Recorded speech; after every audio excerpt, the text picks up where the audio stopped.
Okay, welcome back to the garage today. Today I am doing the rear brake job on my 2013 Honda Odyssey.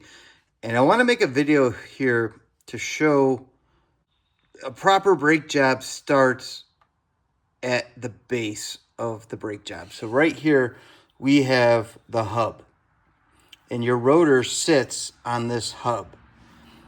When you put new rotors on your van or on your car, you've got to get this hub clean. You can't put a rotor on something that looks like this. You're gonna get what they call lateral runout. And if your hub's not sitting true, if your rotor's not sitting true on the hub, it's gonna do this as you're driving. And as it does that, two things are gonna happen. The rotor's gonna hit your brake pads. Your brake pads, if you use ceramic pads, are going to deposit material onto your rotors. That's how ceramic pads work. And over time, those deposits are going to build up and then start giving you what feels like a warped rotor sensation, but it's ceramic pad material built up on your rotors. So if you're putting new rotors on your van to combat shaking when you're stopping, you've got to do these steps I'm going to show you in this video. And that starts with cleaning this hub and getting all rust and scale off it and getting it pretty much to look brand new. So what you're going to use is what they call a wheel hub tool that looks like a Scotch-Brite pad, and it goes right over here and it goes onto here and it cleans up all this surface, and then you use it to clean up in between. But then you're going to want to use a brush to clean up this surface here where your hub's going to be sitting. And the brush I like to use is actually this one here. It's a welder's brush, but you can get it at Harbor Freight for like $2.50. And you just get in there. It's a brass brush, and you just want to get all that scale off, right? You don't want your hub looking like that, and then you're putting a brand new rotor on it. So using those two tools, you're going to want to get this as clean as possible. Then I'll show you the next step you're going to need to do this right. Okay, so the next step we're going to do here, we've got our rotor on, and then we have some heavy duty washers from the hardware store that we're going to put on here, and then put your lug nuts back on. The washers are here to keep your lug nuts from bottoming out on the stud, because we're got to torque these down to factory spec, which on my Odyssey is 94 foot-pounds. So you might be saying, hey, how are we going to do that? Well, because you got it in the air, there's no way to stop this. Well, you can put your e-brake on and hope it holds it, but your e-brake's going to push out and may not allow this rotor to seat right. So what you're going to do is get yourself a nice big breaker bar, and you're going to put it in here like that. That way your breaker bar is holding against the floor,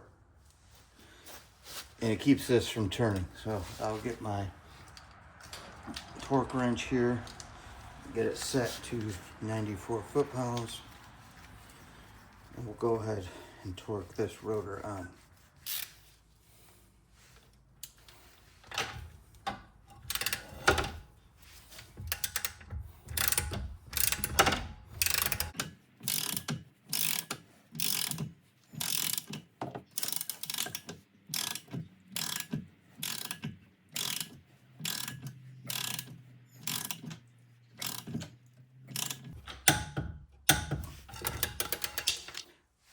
Okay, all our lug nuts are tight. Make sure when you tighten these, you go in a star pattern, opposite. So star, and then check it again. So now I've gone through, we're torqued to spec here.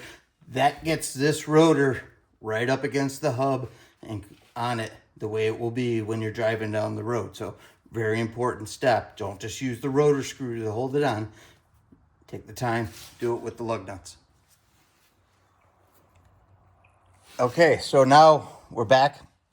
I've got my mag base dial indicator on here. I use a digital one because Honda runs an extremely tight tolerance for the rotor runout. It's 0.04 millimeters from lowest point to highest point. So right now I'm at my low point, which is 0, and I'm going to slowly spin this rotor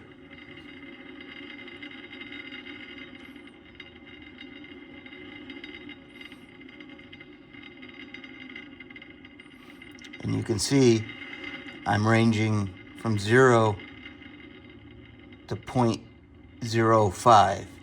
Now, it could be the coating that's on these rotors that's causing a little bit extra variation, or it could be my hub. I might have to go back in and clean.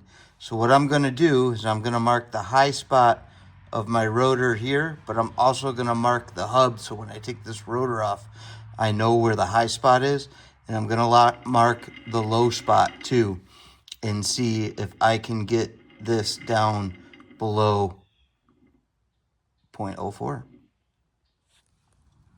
Okay, so what I've done is I've marked my high spot, 0.05, on the hub right here with 2 Sharpie marks, and then my low spot, which is pretty much directly across, with 1 Sharpie mark, and you can see that it's 0.00. So we're gonna go take all this off. I'm gonna go find my high spot and see if I can clean it up a little bit more and see what we can make happen here. Okay, so I've got my rotor off. Coincidentally, the high spot was right where this green mark was, so I know pretty much where the high spot on the rotor was. When I flip this over, our high spot's right about here. I've got garbage here that transferred from the back of the hub to the rotor, and it's right there.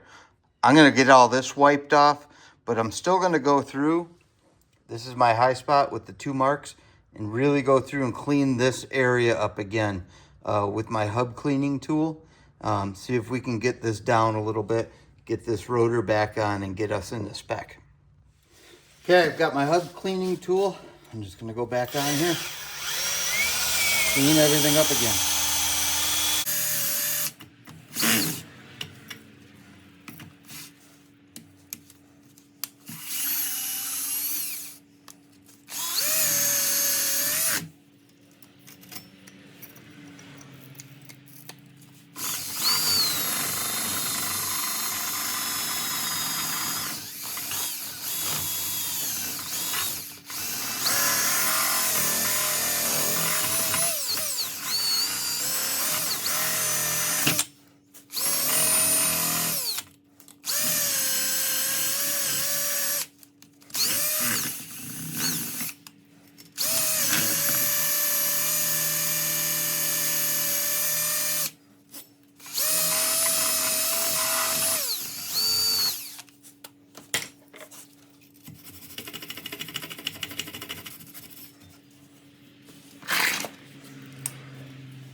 Okay, so I went through, I cleaned this up some more.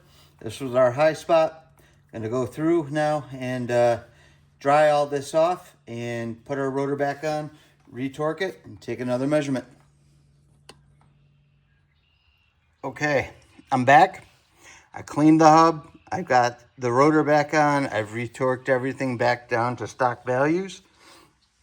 And now I'm gonna start at my low spot. So we know my low spot was here. It was the spot on the hub where I had 1 mark of the Sharpie. So we're gonna go check our gauge here, see what we're at. Looks like we're at, try to get it zeroed.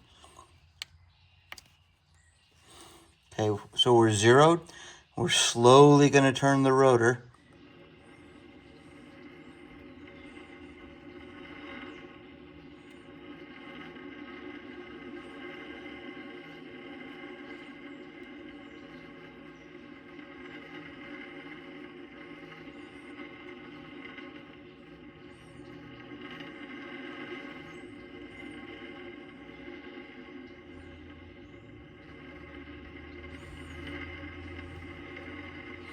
So we're bouncing back and forth between 0.01 and 0.02. So that means we are now down to 0.01 millimeters.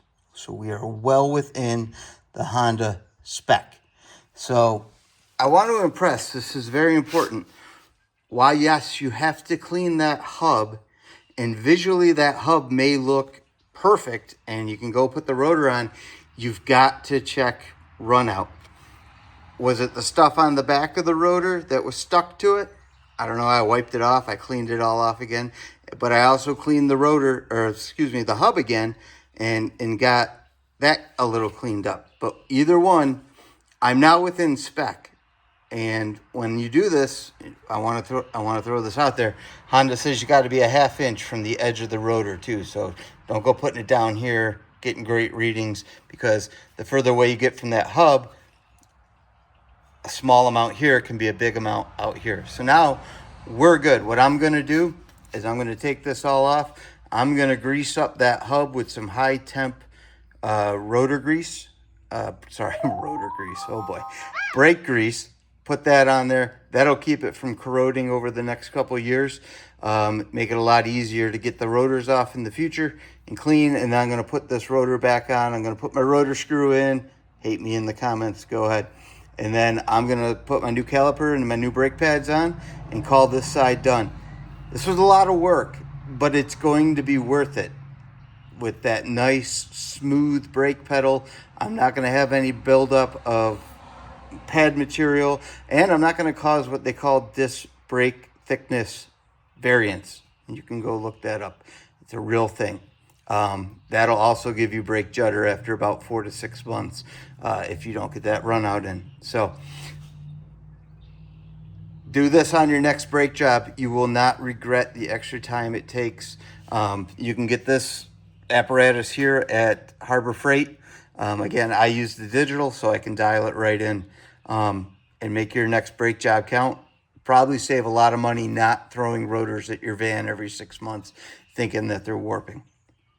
Okay, here's the result of our hard work. We've got a nice new rotor on here, some brand new brake pads that I'm trying this brand for the first time, and our freshly painted blue caliper. It looks great. It's going to look fantastic when I put it back behind the wheel. So one last tip I want to leave you with is if you get done with your brake job and you spin the wheel and it doesn't act like this,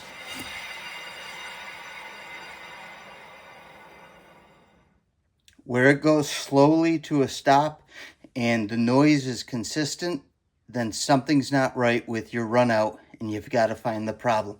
If you spin that wheel and you hear shh, shh, shh, you've got excessive runout. You've got to go back and correct it. So I hope this video was helpful, and thanks for visiting me in the garage today. Bye-bye.